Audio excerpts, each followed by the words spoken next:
আসসালামু আলাইকুম। এই হচ্ছে আমাদের সেই কাঙ্ক্ষিত কিং ফাহাদ ন্যাশনাল লাইব্রেরি। শুক্রবারের দিন হলে প্রবাসীদের জন্য একটা সুন্দর একটা প্লেস। তো আজকে আসছিলাম এখানে।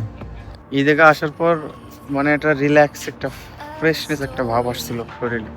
কারণ এত লোহার ভিতর থেকে, এত লোহা লক্করের ভিতর থেকে মানে শরীর, মন সবকিছুই উল্টাপাল্টা হয়ে যায়।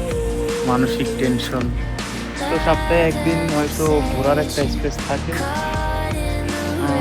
সেটার জন্য এই জায়গায় আসা। অনেক ফ্রেন্ড আমার আছে কিন্তু তারা আসতে অ্যাগ্রি করে নাই, তারা একটু ঘুমাচ্ছে।